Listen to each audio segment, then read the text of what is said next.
Welcome back. In this video, I will explain prokaryotic translation in the simplest and most straightforward way possible. I hope you enjoy it.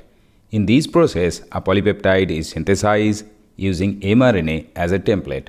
The sequence of amino acid in the growing polypeptide is determined by a three-letter code called the genetic code.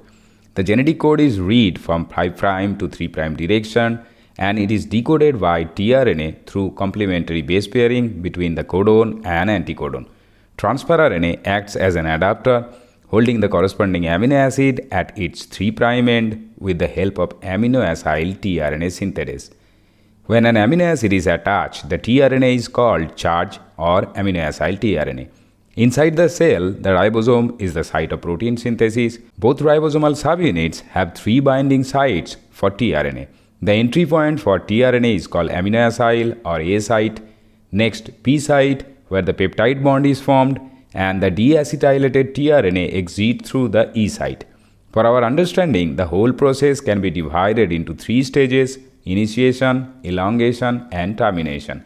Despite its complexity, translation is very fast and highly accurate in bacteria, incorporating about 20 amino acids per second. To initiate protein synthesis, the 2 ribosomal subunits must attach. 3 proteins called initiation factors play a crucial role in this process. IF3 is always attached to the 30S ribosomal subunits and preventing the 50S or the large subunit from attaching prematurely. The 5' end of the mRNA, called the Shine-Dalgarno sequence, base pair with the 3' end of the 16S rRNA, positioning the start codon at the P site. IF1 block the A site of the small ribosomal subunit. The first tRNA to recognize the AUG start codon is N-formylated methionine tRNA, called fMet-tRNAfMet. The binding of these tRNA is mediated by IF2. The 50S subunit then joins with 30S ribosomal subunits, stimulating IF2 to hydrolyze its bound GTP. This reaction changes the conformation of the 30S subunits and release IF1, IF3, and IF2. The initiation complex is now formed and the ribosome is ready for the next stage. Like initiation, elongation also requires 3 proteins factor: EFTU, EFTS, and EFG. The correct amino-acyl tRNA binds at the A site with the help of EFTU and GTP. The hydrolysis of GTP helps in complementary base pairing and the release of EFTU. The step is called decoding. EFTU is reactivated by EFTS and can bind with new charged tRNA again.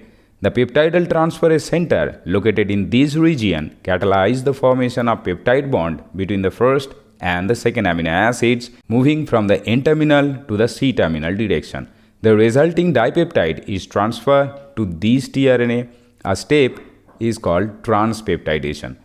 The translocation of the ribosomal complex is mediated by EFG, moving the ribosome to the next codon. EFG is released when GTP is hydrolyzed. A new codon then appears at the A site, and the uncharged tRNA is released from the ribosomal complex through the E site. These 3 stages continue, and the polypeptide chain grows in this manner. When the ribosome encounters any of 3 stop codon at the A site, polypeptide synthesis is terminated.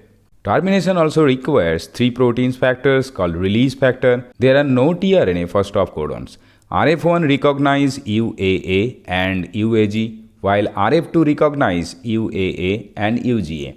RF1 promotes the transfer of the polypeptide from tRNA to water and release the polypeptide from the ribosome.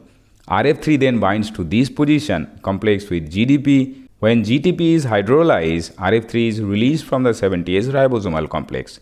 The ribosomal recycling factor then binds to the ribosomal A site. Once again, EFG and GTP complex bind, and upon GTP hydrolysis, tRNA, RRF, and mRNA are released sequentially.